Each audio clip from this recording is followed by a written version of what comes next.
I rubbed my eyes really hard, but the sight in front of me didn't change. When I finally looked again, I couldn't believe what I was seeing. Our house looked completely different, like it had been made bigger and changed somehow. Hi, I'm May. I'm 43 years old and I work at home. I've been married to my husband Jim for 15 years, but we haven't had kids. That's okay though, because we're happy together. We made a promise before we got married, and as long as we stick to it, everything's good. When I was young, my parents died, so I only had my husband's parents, who I call my own. We used to live just a short bike ride away from them, which was perfect. But things changed when my father-in-law died suddenly. It hit my mother-in-law hard, and we did our best to help her through it. After about 6 months, she started feeling better. But then things got weird. My mother-in-law started coming to our house all the time, every single day, even when we were busy. She'd let herself in and say she was taking care of things so we could go to work. At first, I thought it was nice of her, but it started getting annoying. I wanted to talk to my husband about it, but he was always out when I got home from work. One day, I came home exhausted, and when I went to change in the bedroom, I saw this huge vase that wasn't there before.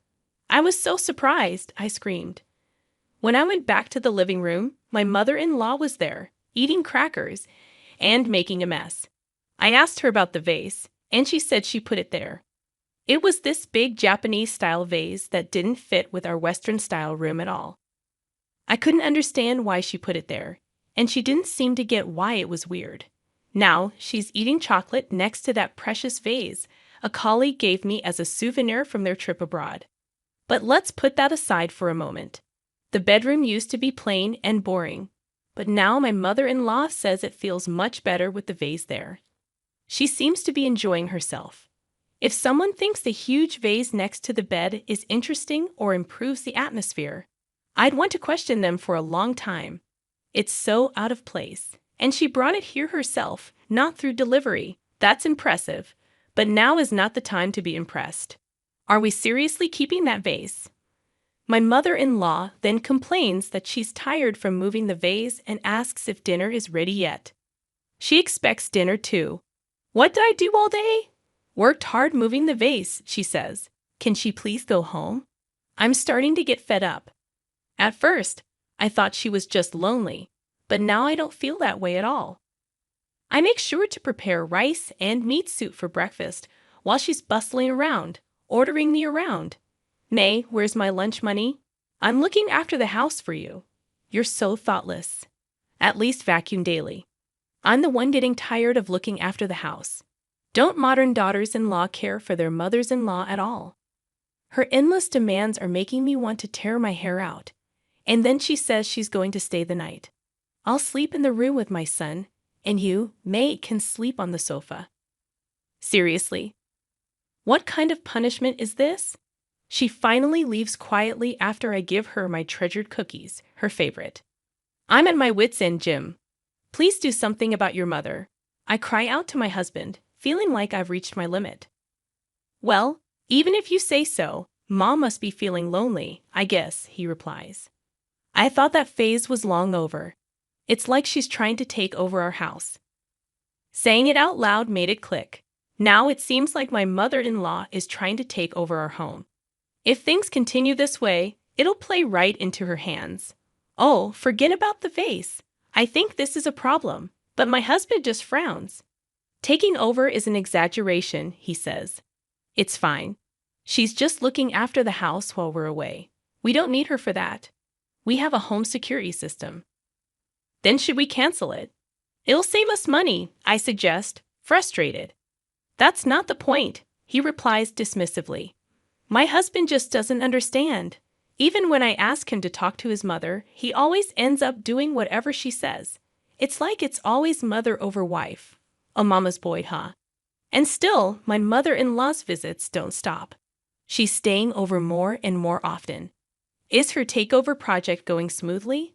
Why do I have to sleep on the sofa? I miss my bed. Maybe we've been too kind to her after my father-in-law passed away. Is this what they call taking advantage of the situation? As I was pondering what to do, I was called in by my boss at work. Worried that I might have made a mistake, I went to see what it was about. Think you could go on a business trip abroad? He asked. A business trip overseas? A chance to get some souvenir chocolates from a colleague, away from my mother-in-law's reach. Well, it's not like that. Being selected for an overseas business trip means being seen as promising for the future. That's the unwritten rule in our company. No, it's different. I'm moving up, I thought. We couldn't have children, but in return, I devoted myself to my work, and it paid off. It seems God is watching over me. My response, "Of course I am," I immediately said. "Okay. Are you sure it's okay, leaving for a month?" My husband asked. "It's fine. Mom's here after all," I reassured him. "But it's his mother that I'm worried about. When I return from the trip, there might be more pots. My dear, leave the house to me. I won't let anything bad happen. I'll take care of it until you return," my mother-in-law declared confidently. "It's because of you that I'm worried," I thought. In the end, the business trip went too smoothly and got extended. Before I knew it, 3 months had passed, and now I'm back home. "Oh, how I've missed this place," I said to myself. "Yes, it's nostalgic," I continued. "But why is our house under renovation?" I closed my eyes for a moment, hoping it's a dream. But when I opened them, it's still the same. What I see is my home transformed by additions and alterations. What in the world? I dashed into the house. "Oh, welcome back. You're late," my mother-in-law greeted me nonchalantly. "Mother-in-law, what on earth is going on here?" I demanded. Well, we're remodeling. We needed to make it a 2-family home to live comfortably," she explained. "A 2-family home." Then my husband appeared. "Oh, welcome back, May. You were gone for a long time. Dinner will be simple tonight," he said. "It's not about having a simple dinner. Why am I just back from a business trip, expected to cook dinner?" I protested. "But that's not the main issue. What have you done? Done without telling me? What do you mean?" "We remodeled for cohabitation. It's better to have a 2-family home, right?" my husband said, seemingly unconcerned. "Why did you do it without asking me?" I confronted him, feeling frustrated. "This house is in my name, isn't it? I can do what I want with it," he replied, dismissive. But still, I tried to argue, but my husband scratched his head in annoyance. "It's fine, isn't it? It's more convenient to have Mom around. It'll make things easier for you too, so you can focus on your work," he said, trying to reassure me. "And yet you expect me to cook dinner? Housework is a wife's duty, right? You've been slacking off for 3 months. You can at least do that," he added. I felt a wave of exhaustion hit me at my husband's words. Slacking off? Did he just say that? How busy I was overseas, working from morning till night. I didn't even have time to buy a single chocolate bar despite being abroad. And the torment doesn't end there. "Oh yes, I've turned your room into mine." "So where is my room? Did you add it in the extension?" I questioned, feeling a mix of disbelief and anger. "There's no such thing. That extension is entirely my living space. But I wanted a room on this side too, so I turned it into a Japanese-style room," my mother-in-law responded, with a hint of finality. "What?" I exclaimed. "Then where is my room?" "That's what I'm saying. You don't have one." "What?" "A daughter-in-law doesn't need her room." "Let's see, if I had to say, your room would be the kitchen. Lucky you," she said with a smug look. I was speechless. She took over my room for herself. And now, while I'm working, she dares to assign the kitchen as my room. A quiet flame of anger began to smolder within me. Then my mother-in-law brought out some documents. "You earned money on your business trip abroad, right? Here, take care of this," she said, handing me the papers. "What is this? What does she mean by take care of this?" I asked, feeling a sense of dread as I looked at the documents. $160,000, I gasped. The total cost of the recent renovations was written there. I was shocked at the astronomical amount and confronted my husband. "How do you plan to pay for this huge amount? We haven't even finished paying off the house loan." "How are you going to manage with your salary?" I demanded, feeling overwhelmed. It's obvious that you're going to pay, May. We're relying on your earnings. You'll have to work hard and earn a lot for our sake.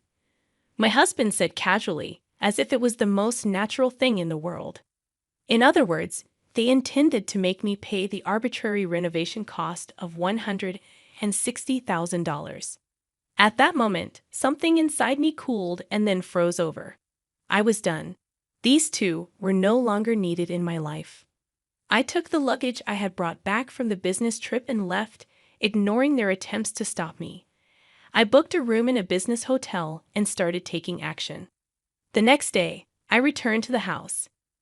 The sight of the changed home brought a wave of sadness as I stood there. My husband came out yelling at me. "May, where the hell have you been, and what have you been doing?" he demanded. "I just had some errands to run," I replied calmly, brushing past him and entering the house without a word. As I ignored his further attempts to engage with me, my mother-in-law yelled at me about last night's steak bill.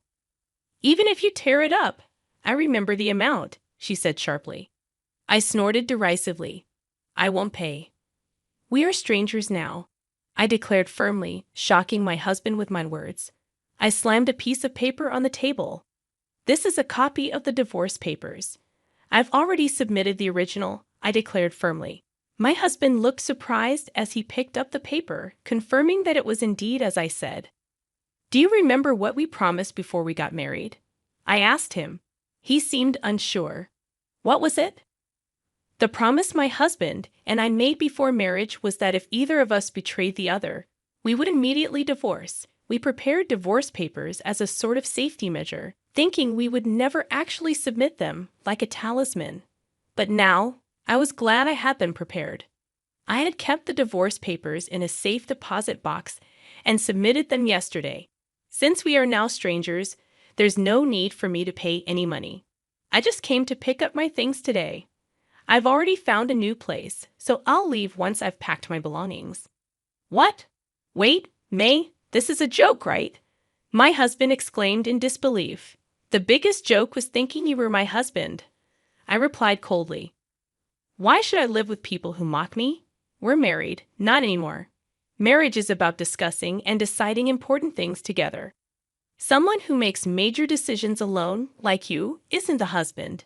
Why don't you live happily with your beloved mom?" But my cold words made my husband break down in tears, but it was too late for regrets. I continued.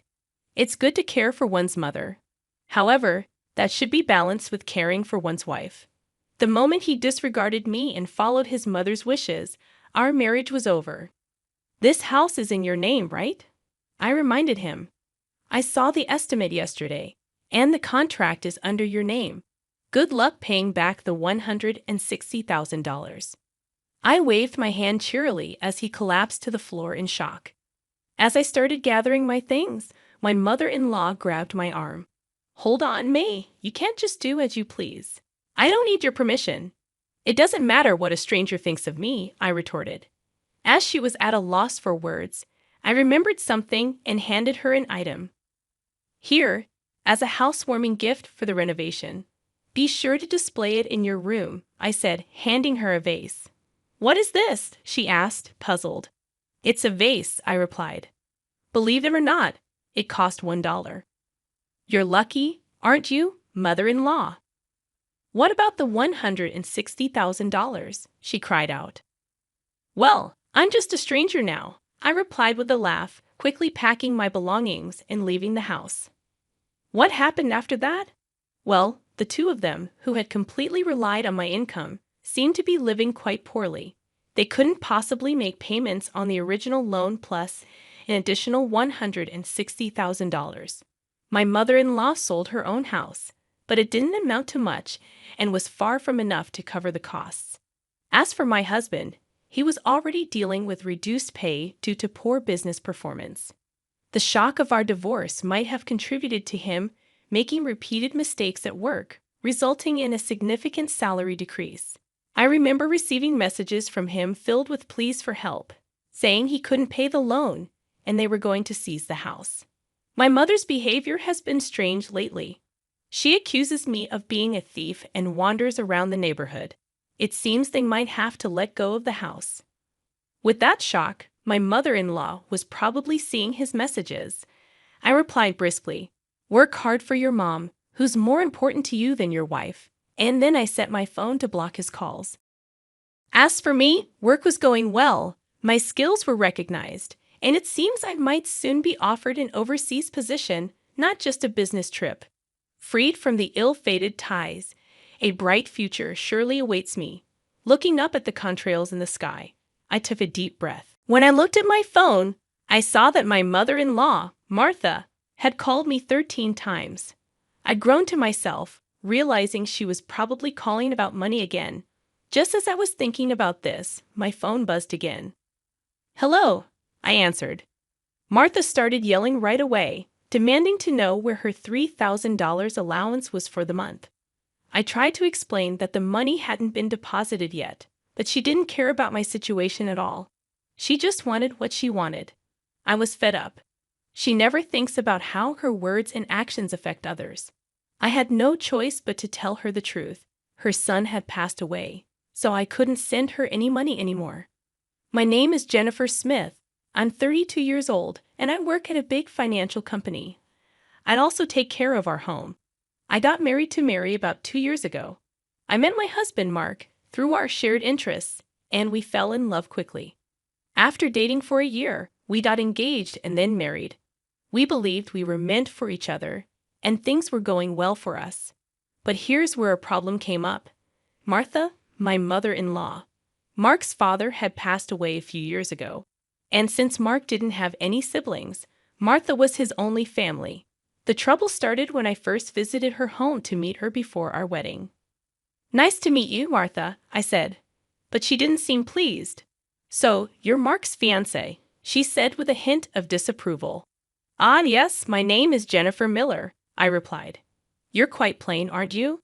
"I wonder what Mark sees in you," she said, and I couldn't tell if she was joking or serious. Her words shocked me, coming from the mother of the man I loved. Seeing my reaction, Mark frowned at his mom. "Mom, why are you being so harsh? How can you say such things about the person I chose?" he asked. "No, Mark, I'm just trying to find the right woman for you," Martha replied. "But I chose her." "You have no right to interfere," Mark insisted. The argument got tense, and I couldn't intervene since it was my first meeting with Martha. Despite the awkward atmosphere, we managed to express our intention to marry. But as we were leaving, Martha called out to Mark. "Can I have a word, Mark?" she asked, sounding a bit unhappy. "You'll still send me the allowance after you get married, right?" she asked. "What promise?" Mark replied. "You know, the allowance," Martha reminded him. "Oh, that. Yes, I'll take care of it." "Can we not discuss it here, please?" Mark replied, a bit uncomfortable. The tension between my husband and his mother lingered in the car on the way home. I finally asked Mark about what had been bothering me. "Hey, Mark, about the conversation you had with your mom as we were leaving." "Yeah, I should have told you about it, Jennifer. I heard something about an allowance. After my dad passed away, I've been sending money to my mom every month." "How much?" $2,000. $2,000? I couldn't help but raise my voice in surprise. He sighed deeply and began to speak slowly. "Actually, my mom has a debt. She lost a lot of money at a casino a long time ago, and she's still paying it off. And because her health isn't great these days, she spends a lot of time at home. But she still needs money to live on. But $2,000? Isn't that a bit too much? If I try to lower the amount, she keeps calling me over and over. And no matter what, a mother is still a mother. I worry about her living alone." I see, Mark is really devoted to his mother, but of course, that makes sense. Since his father passed away, Martha has been the only family he has left. Regardless of her character, she's still his beloved mother. At that time, I only thought of my husband as a kind person. 2 months after our wedding, during my lunch break one day, I received a phone call on my smartphone. The call was from Martha. When I answered with a hello, Martha began to speak in a cheerful tone. "Jennifer, long time no see. Can we chat for a bit? Yes. What can I do for you? Well, I was hoping you could start sending me money. Excuse me? I was so taken aback I couldn't find the words to respond. However, Martha seemed excited to continue the conversation. You mentioned before that you're working for a financial company, right? That means you have a good salary, doesn't it? Well, not exactly. What? You're lying to avoid giving me money? That's not what I mean. Then what is it? But Martha, you're still receiving financial support from Mark, aren't you? I asked. Martha responded defiantly, so what? I sternly stated what I felt.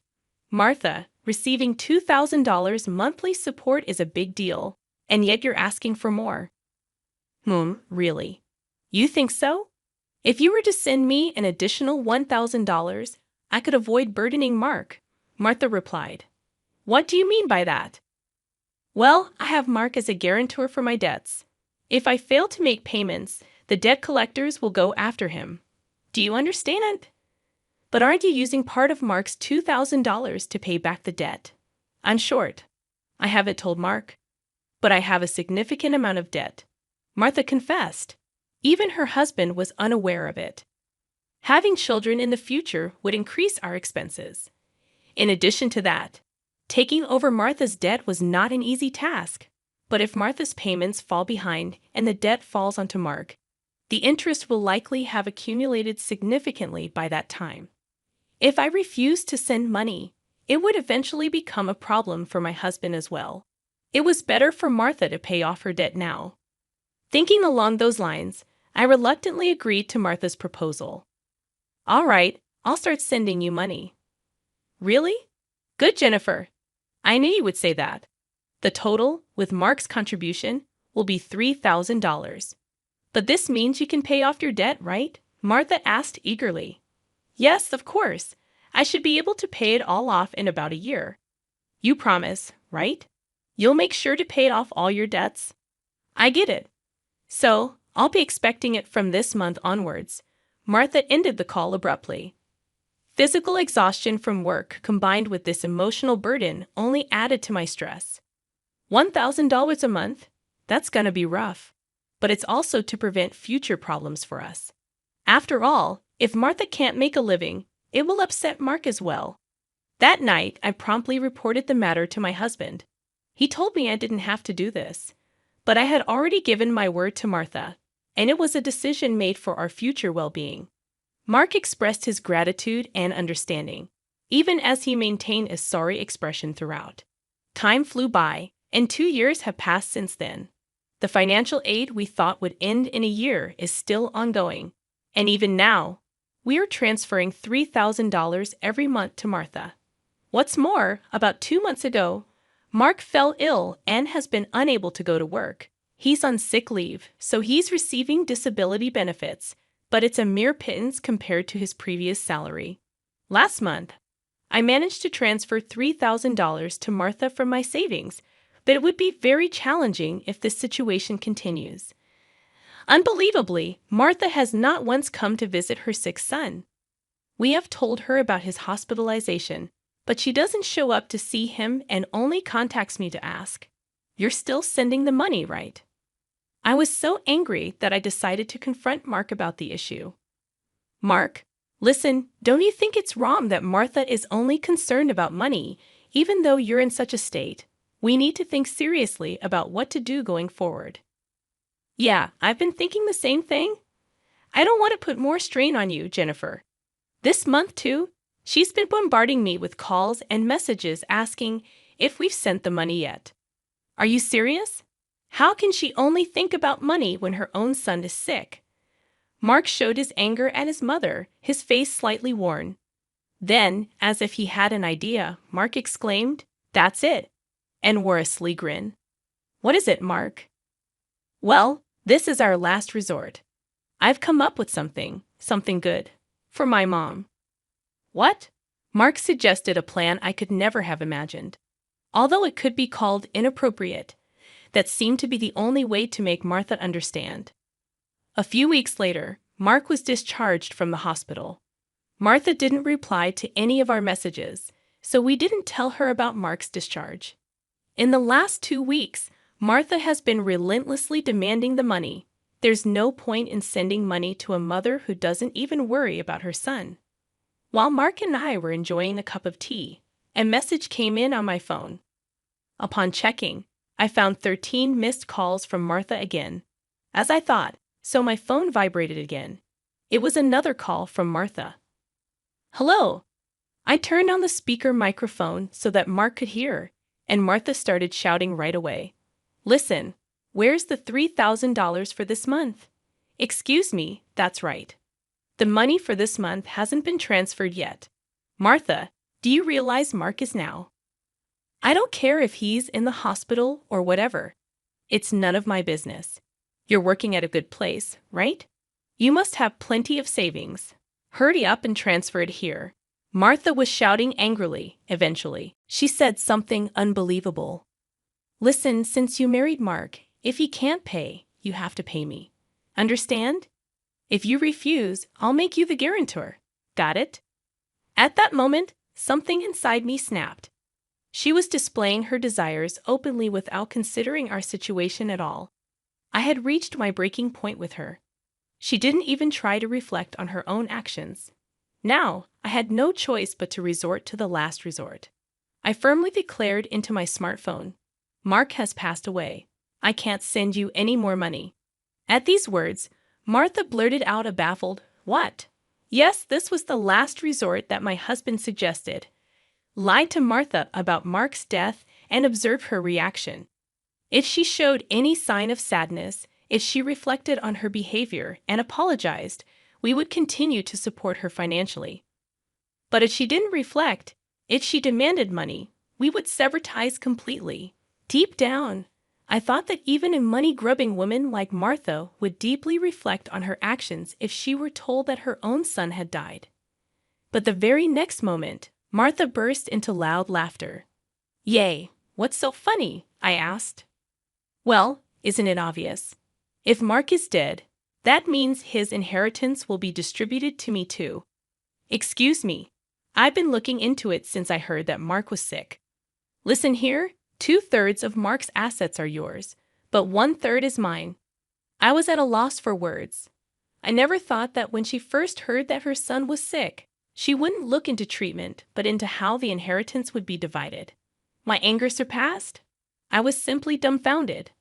My husband seemed to feel the same way, and as our eyes met, he slowly nodded. This was the signal to continue with the plan. I once again said to Martha in a strong tone, Martha, did you hear what I said? Mark is dead. I heard. What about it? Aren't you sad your own son passed away before you? You just make sure to send me some. I won't let you get away with not doing it. With a click, the phone line was cut off, and a dial tone echoed. I glanced at my husband and saw that he was shaking, his face red with anger. Mark, are you okay? I asked. My husband looked into my eyes and said, I'm cutting ties with her. She'll likely come here eventually demanding money. Let's wait until then, okay? But are you really okay with this? Cutting off ties just like that? Yeah, I have no regrets. After that call, she's no mother. My husband's eyes were filled with hatred, and I felt the same way. A person who only thinks about money over her own son's life is not family to me.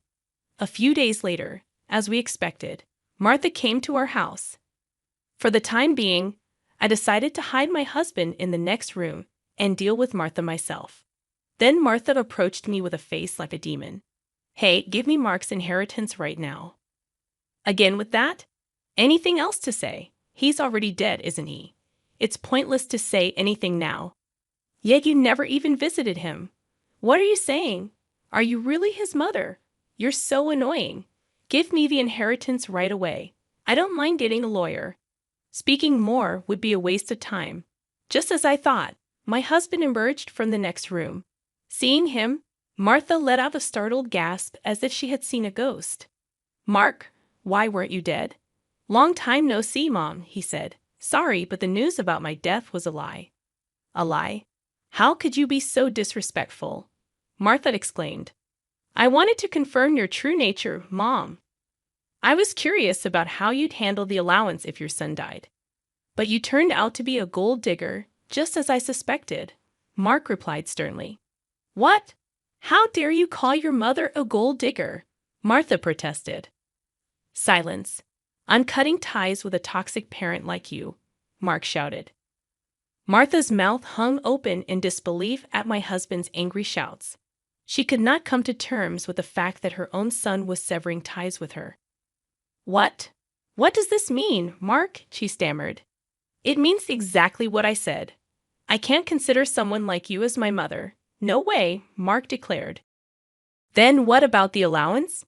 Do you really think I would? Martha started, but Mark interrupted her. You're on your own with the debts. We're moving, Mark said firmly. Wait, please.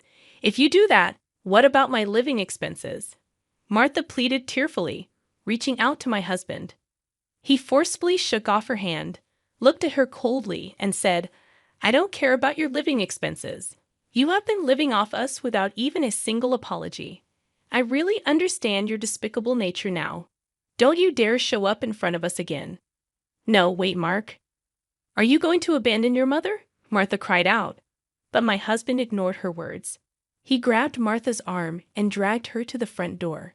He threw her shoes and bag outside and chased Martha out of the house.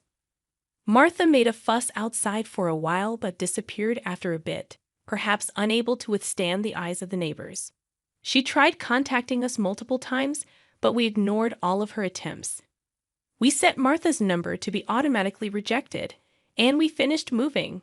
Regarding the matter of co-signing for the debts, it became invalid since Martha had made Mark the co-signer without his consent, and therefore he was not responsible. Without the allowance from us, Martha seems to be leading a miserable life. It's only natural, as she had been using the allowance for her gambling habits instead of paying off her debts. She still has a mountain of debts and is chased by debt collectors every day. She can't gamble anymore and seems to be working from dawn to dusk for the foreseeable future. It's unlikely that she will be able to pay off her debts completely. She will have to keep working until she is unable to move. This is entirely her own doing. As for us, we are spending fulfilling days in our new home. My husband's condition has stabilized, and he has returned to work after some time. Now there's a new life growing in my belly. We're going to have an additional member in our family next year. From now on, we want to spend happy days as a family of 3.